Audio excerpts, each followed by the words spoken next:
अस्सलाम वालेकुम स्टूडेंट्स। आज हम अपनी पोइम लेजर की रीडिंग और एक्सप्लेनेशन और उसका फर्दर वर्क करेंगे। मतलब अपना इन शॉर्ट अपना चैप्टर स्टार्ट करेंगे, मतलब अपनी पोइम स्टार्ट करेंगे। तो सबसे पहले हम इसकी वर्ड्स टू नो मतलब वर्ड्स मीनिंग पढ़ लेते हैं। बोग अ ब्रांच, एक शाख या टहनी।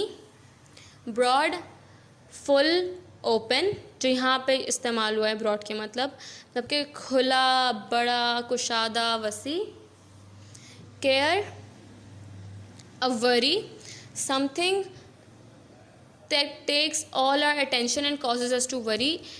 किसी भी चीज़ के लिए परेशान होना, फ़िक्रमंद होना, उसे हम कहते हैं कि हम किसी के बहुत जब केयर करते तभी हम उसके बारे में परेशान होते हैं, उसका ख्याल रखते हैं। तो इस यहाँ पे केयर ऐसे इस्तेमाल हुआ। Enrich, to make rich, to improve the quality of something. Enrich मतलब किसी भी चीज़ को माला माल कर देना, किसी भी चीज़ से कुछ अच्छा कर देना, उसको बेहतर कर देना, उसे हम कहते हैं कि हमने उसको इनरिच कर दिया है, उसकी क्वालिटी को बढ़ा दिया है। ग्लैंस अ क्विक लुक, किसी भी चीज़ के बारे में आप एक हल्की सी झलक ले लेना, जल्दी से उसे एक नज़र देख लेना, उसे कहते हैं हम glance. Stare, to look directly at something for a long time, किसी भी चीज़ को हम डायरेक्टली देखो, बहुत लंबी देर तक देखें, एक टिक बांध के देखें, उसे घूरे, उसे हम कहते हैं स्टेयर। अब हम इसकी रीडिंग की तरफ चलते हैं। What is this life if full of care? We have no time to stand and stare. हमारी लाइफ कैसी होगी अगर हम हर वक्त परेशान रहेंगे, हमारी ज़िंदगी में सिर्फ परेशानियाँ भरी होंगी, तो हमारे पास तो बिल्कुल टाइम नहीं होगा कि हम एक जगह खड़े हो पाएँ और चीज़ों को देखें और उसको घूरें और उसकी चीज़ों को नोटिस करें। No time to stand beneath the boughs and stare as long as sheep or cow. हमारे पास कोई वक्त नहीं होगा कि हम एक शाख, एक टहनी, एक पेड़ के नीचे खड़े हों और फिर जैसे कि हमारे पास भेड़ बकरियाँ एक चीज़ों को देखती रहती है, हमारे पास तो बिल्कुल हमारे पास वो देखने का टाइम नहीं होगा। No time to see when woods we pass where squirrels hide their nuts and grass. हमारे पास कोई टाइम नहीं होगा कि हम देख पाएँ जब हम जंगलों से गुजर रहे होंगे कि कहाँ जो है स्क्विरल्स हमारे पास एक ऐसा जानवर होता है, ये एक जंगलों में रहता है और वैसे आसपास भी हमारे पास रहता है। हमारे पास कोई टाइम नहीं होगा हम देख पाएँ कि स्क्विरल्स जो है कहाँ अपना खाना, अपने नट छुपाती हैं ग्रास के अंदर। No time to see in broad daylight streams full of stars like skies at night. हमारे पास कोई टाइम नहीं होगा कि हम देख पाएँ जो हमारे पास बिल्कुल टाइम नहीं होगा हम इस खुली सी, बड़ी सी, खुशादा रोशनी को, जो दिन की रोशनी होती है, उसे हम देख पाएँ। यहाँ पर हम जो है तारों की एक जो नहर भरी होती है हमारे रात के आसमान पे, रात के वक्त, उसे हम देख पाएँ। No time to turn at beauty's glance and watch her feet how they slowly how they can dance. हमारे पास बिल्कुल वक्त नहीं होगा कि हम देख पाएँ एक ब्यूटीज़ ग्लैंस यहाँ पे है कि एक ब्यूटी की खूबसूरती की एक झलक देख पाएँ कि वो कैसे डांस करती है अपने पैरों से, कैसे डांस करती है और वो कैसे उसके हम पैर देख पाएँ। No time to wait till her mouth can enrich that smile her eyes began. हमारे पास बिल्कुल वक्त नहीं होगा कि हम देख पाएँ कि उसका पैर जब वो हंसती है, उसका मुंह जो है जब वो हंसती है तो उसकी आंखें कैसे भर आती हैं, मतलब खुशी में भर आती हैं। A poor life this is if full of care we have no time to stand and stare। कैसी हमारी अजीब सी, बहुत सैड सी लाइफ होगी अगर हमारे पास हमारी ज़िंदगी में सिर्फ परेशानियाँ ही परेशानियाँ होंगी। हमारे पास बिल्कुल टाइम नहीं होगा कि हम एक जगह खड़े हो पाएँ और एक चीज़ों को देख पाएँ, घूर पाएँ और उसे नोटिस कर पाएँ, उसे पूरा वो कर पाएँ। तो इस पूरी पोएम का सेंट्रल आइडिया ये है कि हमें अपनी लाइफ में इतना भी बिज़ी नहीं हो जाना चाहिए कि हम दूसरे अपने आसपास की ब्यूटी को, अपनी खूबसूरती को, क्यों ना वो नेचर की हो या किसी भी शख्स की, हम उसे देख पाएँ। हमें हर वक्त दूसरी चीज़ों को भी देखना चाहिए, सिर्फ जो है हमें हर वक्त परेशानियों के अंदर घिरा नहीं होना चाहिए। अपनी एक लाइफ भी देखनी चाहिए, उसे गुजारना चाहिए, अपने लिए एक वक्त निकालना चाहिए। जी, तो स्टूडेंट्स अब हम जो हैं अपने फर्दर वर्ड्स मीनिंग एक्सरसाइजेज और डिक्टेशंस की तरफ बढ़ेंगे। जी, तो स्टूडेंट्स अब हम अपने इस चैप्टर के फर्दर वर्ड्स मीनिंग तरफ मूव ऑन हो चुके हैं। तो हमारा सबसे पहला वर्ड है बोग, ब्रांच, शाख। ब्रॉड, फुल ओपन, कुशादा और वसी। केयर, अवरी, फिक्र परेशानी। इनरिच टू मेक रिच, माला माल बनाना। ग्लैंस अ क्विक लुक, एक नज़र या झलक। Stare to look for a long time, घूरना।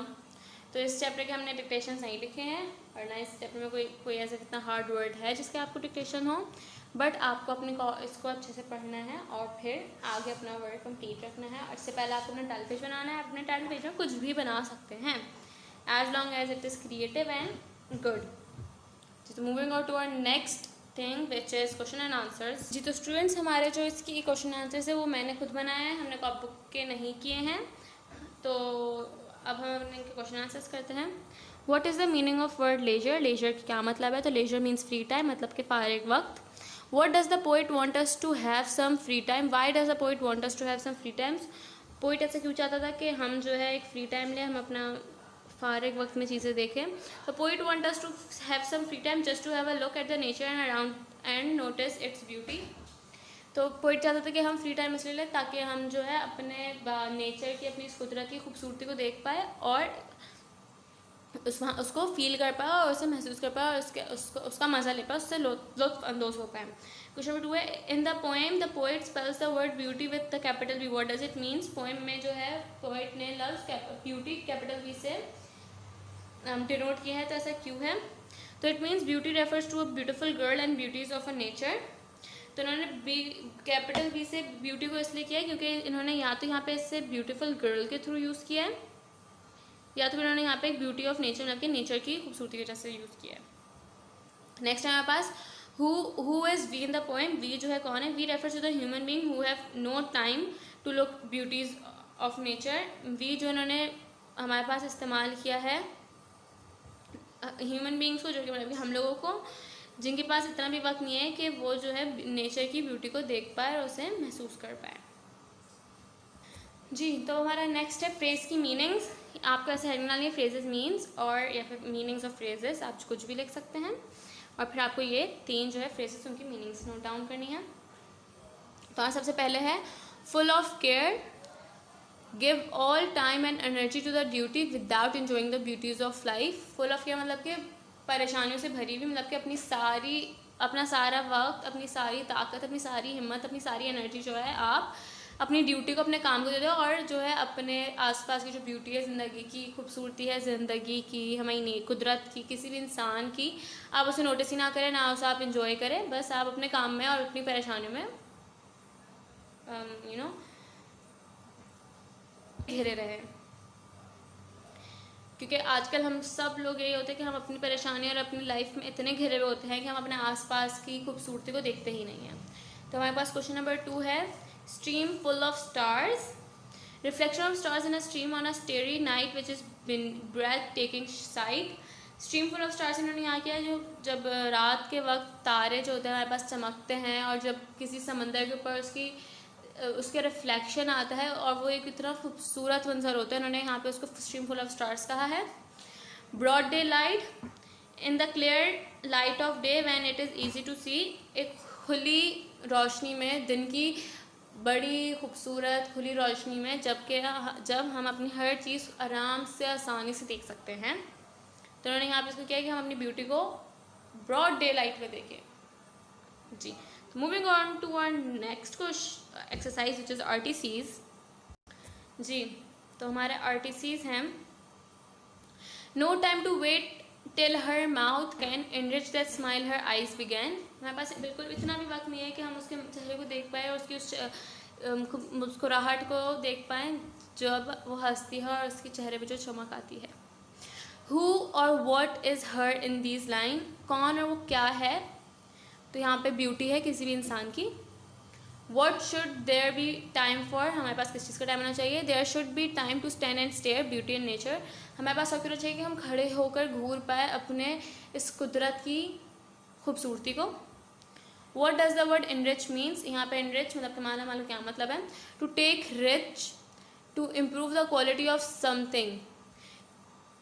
यहाँ पे इस्तेमाल हुआ है कि हम जो है इस खूबसूरती को देख पाए और उसकी क्वालिटी को इम्प्रूव कर pi by just looking at it and improving it by just adding more trees. क्योंकि आपको पता है कि डिफॉरेस्टेशन होती है वैसे, या फिर आप जो है इसको और खूबसूरत बना सकते हैं, फूल पत्तियाँ बनाकर, लाइक और पौधे लगाकर और दरख्त लगाकर और डिफरेंट डिफरेंट गार्डन्स बनाकर ऐसे।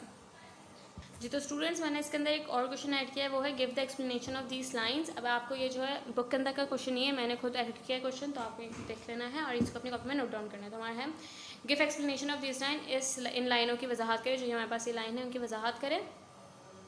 तो है द पोइट सेज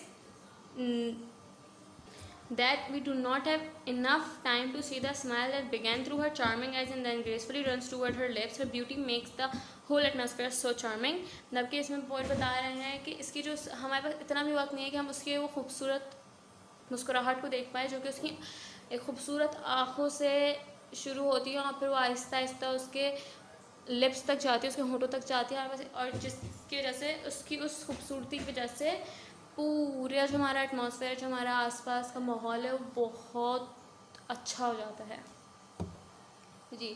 तो moving on towards our next exercise which is central idea.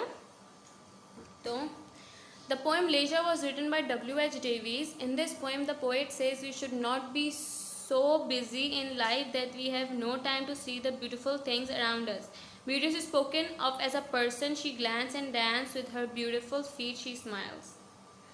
जी तो उसमें उन्होंने बताया कि जो पोएम है लेजर, ये जो है W.H. डेवीज़ ने लिखा है, मतलब कि विलियम H. डेवीज़ ने ये पोएम लिखी है। और उन्होंने बताया कि इसमें जो पोइट है वो बता रहे हैं कि हमें अपनी ज़िंदगी में इतना भी बिजी नहीं हो जाना चाहिए कि हमारे पास बिल्कुल भी टाइम ना हो कि हम अपने आसपास की खूबसूरती को, अपनी कुदरती खूबसूरती या किसी भी शख्स की खूबसूरती को ना देख पाए। यहाँ पे जो ब्यूटी है वो एक पर्सन के लिए इस्तेमाल हुई है, जब वो डांस करती है और मुस्कुराती है और हंसती है तो पूरा जहान, पूरा एटमॉस्फेयर, पूरा हमारा आसपास का माहौल बहुत खूबसूरत हो जाता है जस्ट जब वो स्माइल करती है। तो यहाँ पे आपका चैप्टर एंड हो चुका है, तो आपको इसको अपनी कॉपी में नोट डाउन करना है और अपना कॉपी वर्क कंप्लीट रखना है। Thank you.